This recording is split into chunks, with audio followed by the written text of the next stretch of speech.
भगवते वासुदेवाय. श्लोक 5 आणि 6. गुरून् हत्वा हि महानुभावान् श्रेयो भोक्तुं भैक्षमपीह लोके. हत्वार्थकामांस्तु गुरूनिहैव भुञ्जीय भोगान् रुधिरप्रदिग्धान्. न चैतद्विद्मः कतरन्नो गरीयो यद्वा जयेम यदि वा नो जयेयुः. यानेव हत्वा न जिजीविषामस्तेव स्थिता प्रमुखे धार्तराष्ट्राः. शब्दार्थ. गुरुतुल्य अशा व्यक्तींना मारण्यापेक्षा मी भिक्षा मागून जगणे इष्ट. गुरुजनांना मारून मिळवलेले रक्तलांछित ऐश्वर्य आणि संपत्ती मला नको. युद्ध करावे की करू नये तेच आता मला कळत नाहीये. दोघांपैकी कोण जिंकेल तेही माहीत नाही. ज्यांना जिंकण्याची कधी कल्पनाही केली नाही ते आमचे बांधव नातलग आमच्या विरुद्ध युद्धाला तयार आहेत. भावार्थ. पितामह भीष्म आणि द्रोणाचार्यांशी युद्ध करणे हीच अर्जुनाला सगळ्यात कठीण गोष्ट वाटत होती. ते आपल्या विरुद्ध युद्ध करायला सज्ज आहेत या गोष्टीचे त्याला वैषम्य वाटत होते. माणूस आपले कार्य सरळ मार्गाने करत असतो. आपल्या हक्काचे असते तितकेच मागतो. अनपेक्षितपणे ज्यांना आपण आपले समजत असतो तीच माणसे आपल्याला हक्क नाकारतात. असा प्रतिसाद अगदीच अनपेक्षितपणे असतो. ज्यांचा आपण कायम आदर केला, ज्यांच्याकडून आपण मूल्य शिकलो तेच आपलं म्हणणं अमान्य करत असतील, त्यांना जर आपली बाजू पटत नसेल तर मग त्यांना विरोध करून मिळवलेली संपत्ती अधिकार मातीमोल वाटू लागते. ज्यांनी आपल्याला आशीर्वाद द्यावेत त्यांनी आपल्या विरुद्ध शस्त्र घेतलेले पाहून आपण माघार घ्यावी असे वाटते. ज्यांनी मागितले तर स्वतःचे प्राणही देऊ तेच आपल्याला मारायला आलेले पाहून इतका धीर खचतो की नको आता काही असेच वाटते. सगळेच निरर्थक वाटते. पितामह हे जिवलग आणि द्रोणाचार्य हे गुरु.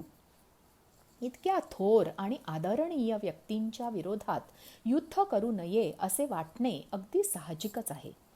ज्यांचा आदर करावा त्यांच्याशी कसे लढावे? ज्यात हार जीत काहीही झाले तरी आनंद होणार नाही असे युद्ध का करावे? अशा द्वंद्वात आपणही फसतो. करावे की करू नये अशी स्थिती अनेकदा येते. तत्व, हक्क, नातेसंबंध यापैकी कशाला महत्त्व द्यावे ते कळेनासे होते. यात मग आपले भारतीय संस्कार नात्याला महत्त्व द्यायला भाग पाडतात. आपला कायमच आपल्या माणसांच्या भावना जपण्याकडे कल असतो. यात आपले व्यवहार स्वतःच्या मानसिकतेकडे दुर्लक्ष होते. युद्ध म्हणजे अगदी जीवानिशी लढणे नव्हे तर वाद घालणे, दुरुत्तर करणे, म्हणणे न मानणे इत्यादी. अशा मनस्थितीत कृष्णाची साथ मिळाली तर अर्जुन होऊन तरुण जातो. दुर्योधनाशी गाठ पडली तर कर्ण होऊन ऐन रणभूमीत चाक फसते.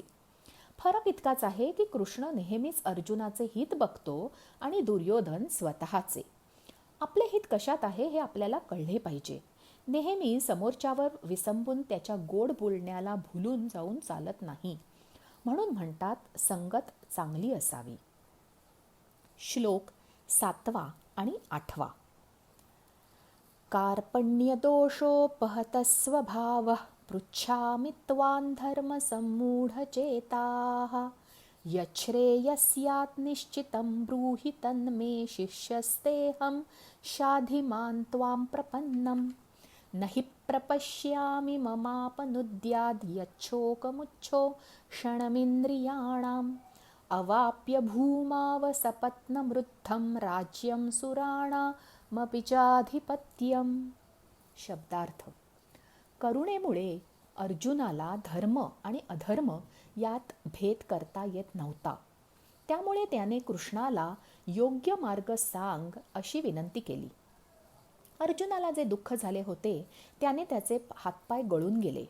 तो शोक पृथ्वीचेच नाही तर अगदी स्वर्गाचे स्वामित्व जरी मिळाले तरी दूर होईल असे त्याला वाटत नव्हते. भावार्थ. अर्जुन खरंच नशीबवान होता की आपल्याला काही कळत नाहीये हे त्याला कळले आणि जो योग्य सल्ला देईल असा मार्गदर्शक त्याच्याजवळ होता. आपल्याला कळत नाहीये हे तरी आपल्याला कळले पाहिजे. यशस्वी माणसाच्या यशाचे गमक त्याच्या सल्लागारात असते. हुशार सगळे असतात, संधी सगळ्यांना मिळते, पण ज्याला योग्य वेळी योग्य माणसाचा सल्ला मिळतो त्याची प्रगती होते. मी म्हणेन ते, मी म्हणेन तसं असं वागणाऱ्याला पैसा मिळत असेल, त्याची प्रगती होत असेल, पण लोकांच्या नजरेत मान मिळू शकत नाही. अनेकदा असे वागणे कुटुंबाला आणि समाजाला घातक किंवा त्रासदायक ठरते. दुःख ही अशी गोष्ट आहे की ज्याच्यामुळे सर्व ऐहिक गोष्टी फिक्या वाटतात. खरं तर सुख आणि दुःख या सापेक्ष कल्पना आहेत. म्हणजे मानले तर सुख, नाहीतर दुःख. आपली मनस्थिती चांगली असेल तर सगळे छान वाटते, नाहीतर सगळेच व्यर्थ वाटते. आपली मनस्थिती चांगली ठेवणे आपल्या हातात आहे. ती कोणावर अवलंबून असू नये. पण सामान्य माणसाला हे जमत नाही. मग तो नको त्या गोष्टीचा शोक करतो. आपल्या मनाचा आपल्या शरीरावर थेट परिणाम होतो. भीती वाटल्यावर पोटात खड्डा पडणे, मानसिक धक्का बसल्यावर हातापायातली शक्ती जाणे, राग आल्यावर डोकं दुखणे असं आपण अनेकदा अनुभवतो. म्हणूनच कोणत्याही परिस्थितीचा धीराने सामना करता आला पाहिजे. कोणत्याही संकटाला कणखरपणे सामोरे गेले पाहिजे. श्लोक 9 आणि 10. संजय उवाच एवमुक्त्वा ऋषिकेशं गुडाकेशः परन्तप न योत्स्य इति गोविन्दमुक्त्वा तूष्णीं बभूवः। तमुवाच ऋषिकेशः प्रहसन्निव भारत सेनयोरुभयोर्मध्ये विषीदन्तमिदं वचः। शब्दार्थ. संजय म्हणाला, निद्रेवर ताबा असलेल्या अर्जुनाने मी युद्ध करणार नाही असे कृष्णाला सांगितले आणि तो गप्प बसला. दोन्ही सैन्यांच्या मध्यभागी निराश होऊन बसलेल्या अर्जुनाला भगवान कृष्ण हसत हसत म्हणाले. भावार्थ. जेव्हा अटीतटीची वेळ येते तेव्हा आपली सुप्त शक्ती आपल्याही नकळत कार्यरत होते. या श्लोकात संजय म्हणजे विवेक, अर्जुन म्हणजे आपण आणि कृष्ण म्हणजे आपले चैतन्य सगळे काहीतरी सांगतात. धृतराष्ट्र म्हणजे मोह बोलत नसला तरी त्याच्यामुळेच अर्जुनाला युद्ध करावेसे वाटत नाही.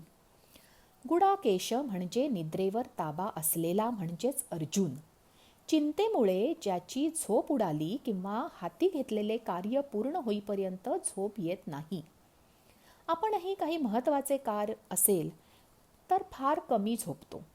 विद्यार्थ्यापासून ते अगदी गृहिणीपर्यंत आणि नागरिकापासून सैनिकांपर्यंत सगळेच कामाला महत्त्व देतात.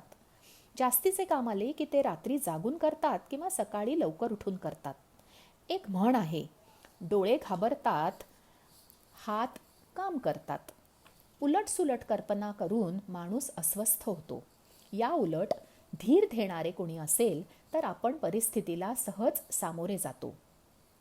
मित्र, आप्त यापैकी कोणाचे खंबीर पाठबळ असेल तर हातून कार्य कसे सहज होते ते कळतही नाही.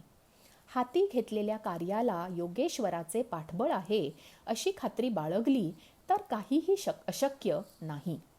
मी करतो किंवा मला करावं लागतंय ही भावना म्हणजे कर्तेपण.